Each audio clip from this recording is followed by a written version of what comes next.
Hello, my name's Matt, and I'm joined here with Val Thomas, author of A Witch's Kitchen, writer for the Cauldron and Quest magazine in many different subjects surrounding witchcraft and magic.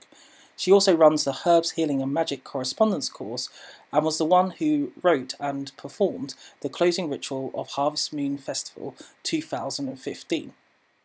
So Val, I think I speak on everyone's behalf when I say that it was an absolutely fantastic ritual. Most interesting of all was the people within it. You had Pete Jennings, Marion Green, Gemma Gary, and many of the pillars of the community. I was wondering, how did you actually decide who you wanted to be in it? Well, one of the advantages of the tradition within which we work is that it does allow for a lot of flexibility and choosing exactly the right people for any particular occasion. And for this occasion, of course, we wanted first to be sure that everybody in it was a really good ritualist.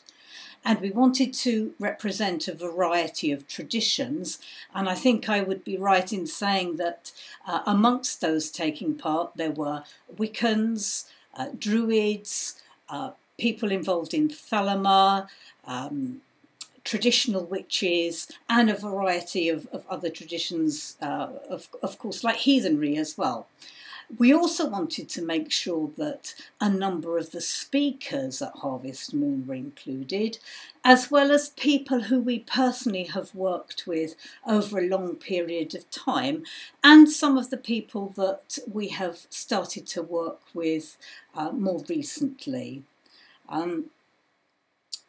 There were particular reasons for choosing certain of the people. I mean, obviously, Pete Jennings is a very well-respected member of the pagan community and an excellent ritualist, but it just happened that it was his birthday on that day, so it seemed particularly apt to choose him. The people representing the four elements were people who have worked together before, and the two people representing the Siv and the Shias, we had a special reason for choosing those, to do with some magical work that had been done previously. On a completely different level, Gareth, who represented the harvest of the lavender, is particularly fond of Heacham as a place, and of course that's where Norfolk lavender is situated, so we chose him for that reason. Vicky, who represented the apple harvest, particularly loves the idea of the pentacle being hidden in the centre of the apple. And also the four people who gave out the charms at the end of the ritual. We asked Brenda and Robert if they would like to do that because they had worked so hard during the course of the day, handing out refreshments and nourishment to people there, so that was on a mundane level, and it seemed appropriate that they should also have the opportunity to do that on a magical level on the same day. And the people who were with them, Alex and John, their magical work is so much bound up with their generosity and their hospitality that they seemed the perfect choice for the other two people to work on handing out the charms. Of course, I could talk about this for a very long time, but I think it's fair to say that as it turned out, everybody was very well suited to the part which had been allotted to them. So why did you decide on the ritual being about the harvest of Norfolk? Well, I could, of course, just say, because the gods told me to. And on one level, that is true. But to justify it in perhaps more mundane terms, it was because the name of the festival is Harvest Moon, and it is a festival very much rooted in the land of Norfolk. Those people who work on the event here, they do have a particular affinity with the county. And of course, this particular festival was very much a personal and community harvest based on a great deal of practical and magical effort which has been put in over a number of years. So to call it to make it a harvest festival seemed really the very best thing to do. So what would you say were your main influences in the pattern or structure of the ritual itself? Well, the structure is based on the pattern of working which has been consistent in our group over the last 20 years. Now, of course, over that time, we've had many influences, not least of which was the training that we received 20 plus years ago with Marion Green. But also, we've experimented a lot, and we've worked with other magical practitioners as well. Some of the very clear influences on what we do come from traditional witchcraft, in particular such groups as the Clan of Tubal-Cain. The idea of working with the Lord and Lady of Norfolk, again, is something which has been part of what we do for a very long time. Many people just refer generally to a Lord and Lady in their practice, but because everything that we do is so rooted in the land and the place where we work, that's why we always refer specifically to the Lord and Lady of Norfolk and to the idea of the geology of Norfolk, which so influences everything that happens here, the chalk and the flint, which is the bedrock beneath our feet. So how exactly did you prepare for the ritual? Did you have a script or rehearsals? What other things were involved? Well, first of all, I decided that I would write a script for it. This was because it was going to be performed in public. Now, normally when we do ritual, we only decide roughly what we want to do, what the purpose of our ritual is, and everything is said on an ad lib basis.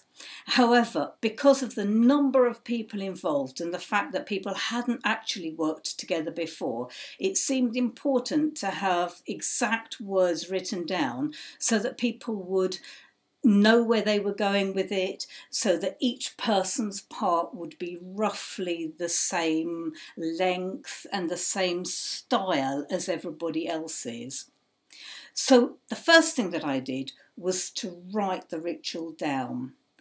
Then, of course, one of the things that I always think is very important with ritual work is to go through the ritual several times as a path working, actually trying to visualise what is going to happen, because for me, that's an important part of bringing the idea from the astral realms down into the mundane world. So that was really the second thing that I did, although obviously I had an idea before I started to write the words of what sort of thing I wanted to do. Once I'd got that all ready and decided who would be the most appropriate people to perform the ritual, we thought that we would have to rehearse it, because to have so many people on a stage was going to be quite tricky. So we did in fact have a very brief rehearsal the night before Harvest Moon, and then we had a very quick run through again during the lunchtime. However, it has to be said that at no point did we have the opportunity to rehearse the whole thing with everybody together. It didn't work out like that at all. And in fact, one of the people only arrived a short time before the ritual was due to begin and hadn't been with us at all during any of the rehearsals. Also, of course, an important part of the preparation was the actual making of the charms. Now, because we thought that there could be up to 200 people in the auditorium at the time, it was an enormous undertaking to actually put together the charms and make sure that they were all ready for the ritual. In fact, it took 3 people, 3 evenings' work to ensure that they were correctly constructed from a mundane and a magical point of view. And I have to really thank Gareth and Vicky for all the help that they gave me in constructing those charms. So you mentioned the charm bags there, which brings me on to another question about, can you reveal exactly what's in them? Because lots of people are asking. Well, it's no secret, really.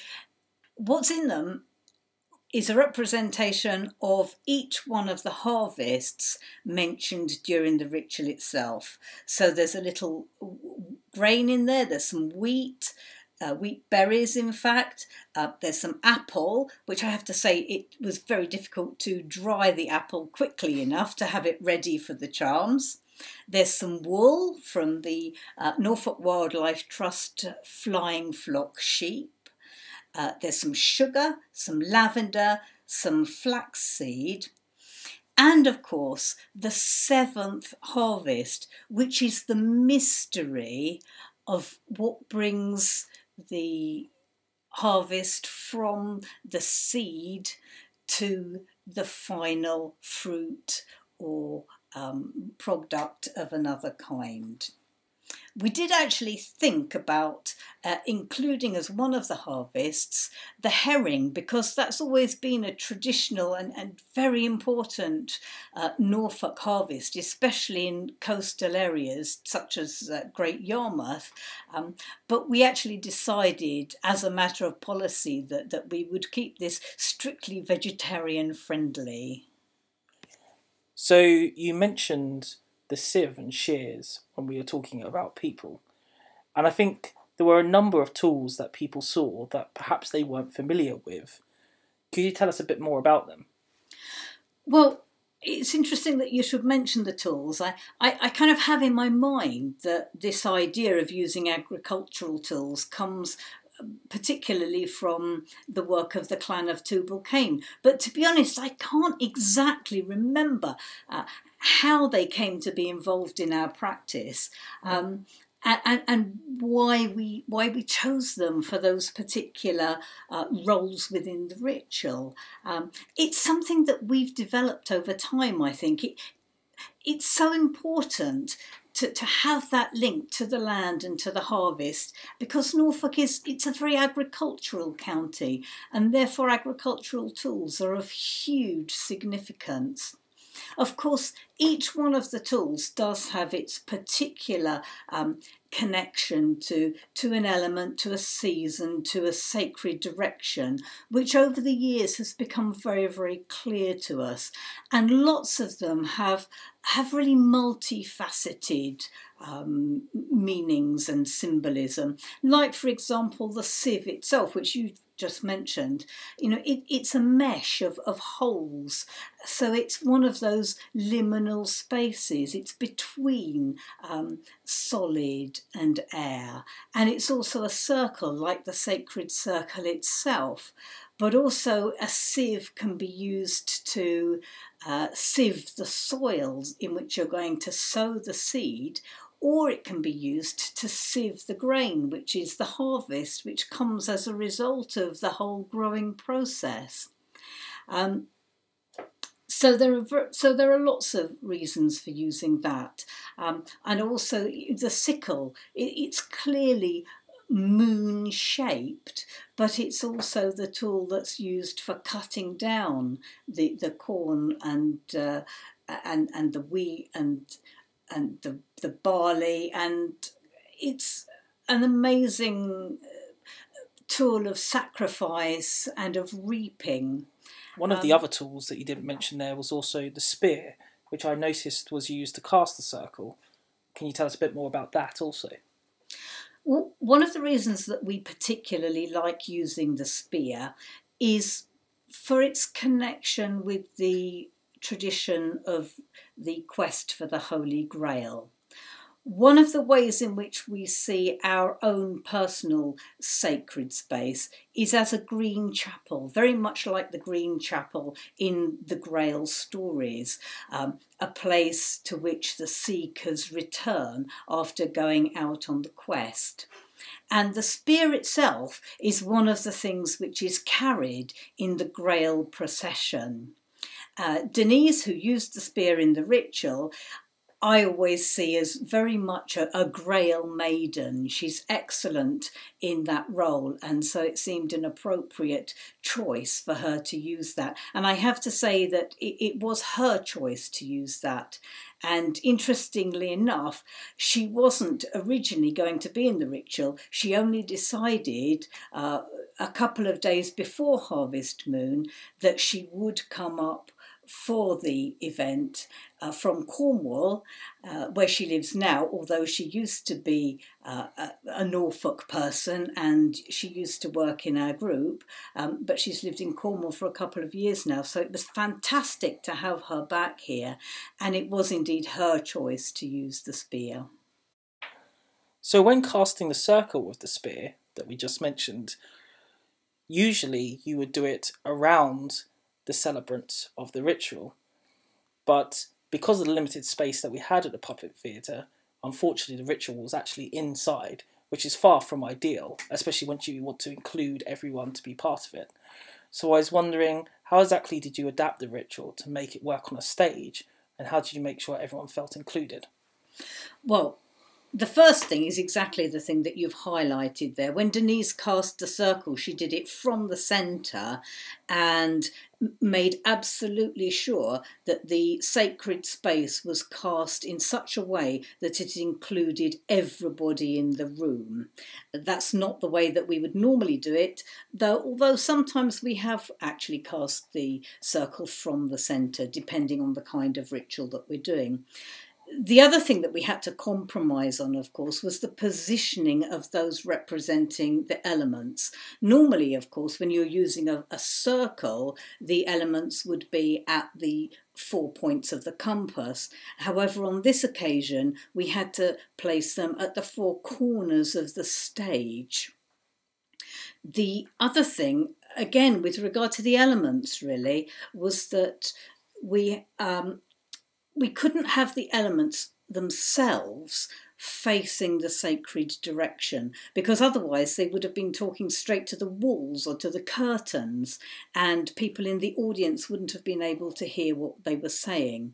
So we made a decision that those people representing the directions would speak outwards towards the audience, but the other people on stage would turn to face the sacred directions, as is usually the case. So in all your planning then and descriptions, it sounds like you really treated it like a real magical ritual with a magical purpose. I think one of my pet peeves and problems with public rituals that I see is the fact that they're not taken seriously and almost not given the same consideration that people would do within their own rituals, their own private rituals. I was wondering what your thoughts are on this. Well, I have to say that this is the first time that I've actually performed a public ritual of this kind. Even though I've been a practitioner for many, many years, this isn't something that I've ever done before. And I do think it's really important, if you're showing people how ritual is done at an event like that, where you're going to have a whole mixture of seasoned practitioners and beginners, I think people need to see the very best that magical practitioners are capable of. And I think there's always a risk that if people who are new to the paths of magic and paganism, if they see things that are substandard, either they're just going to think, well, paganism, magic, it's just a load of nonsense, and walk away, or they're going to go into it thinking that ritual can be shambolic and unprofessional, whereas in fact, to my mind, it needs to be the very best that people are capable of, and that goes for private practice, and it's exactly the same for performing in public. I absolutely couldn't agree with you more, Val. And I was wondering what your opinion is on the importance of public rituals going forward, and in modern times of paganism? Well, as I said, it's only in recent years that I've even taken part in public rituals, and it's through Harvest Moon, in fact, that I came to do that. The first public ritual that I ever took part in, and felt comfortable in doing so, was the first Harvest Moon ritual. And I've seen over the years that there's a second one in which a fantastic group invoked Sif and celebrated the harvest by doing that. I was very, very much impressed with that. And that's what made me feel comfortable after so many years of writing and performing a ritual for that event. And I do think that that times have changed. 20 years ago, I wouldn't have even considered doing this, but now things are very, very different for all sorts of reasons. And I think as things go forward into the future, people are going to want to see and experience rituals of different kinds, perhaps as a way of helping them to choose the kind of direction that they would like to take, perhaps as a way of getting inspiration and ideas for their own working. So I think there are all sorts of reasons why public ritual could be an important way forward in the future. Well, thanks, Val, for answering all those questions. I'm sure a lot of people will find them informative, especially the ones about the traditional tools of witchcraft and other ways of working that they may not be familiar with. I believe you also said it's okay that we publish the ritual as well? Yes, that's absolutely fine. It was written as a public ritual, so I'm quite happy for people to have it available to read and indeed to use for their own purposes should they wish to. In that case, then, I guess nothing else remains but to say thank you once again. And I hope you've all enjoyed listening to this.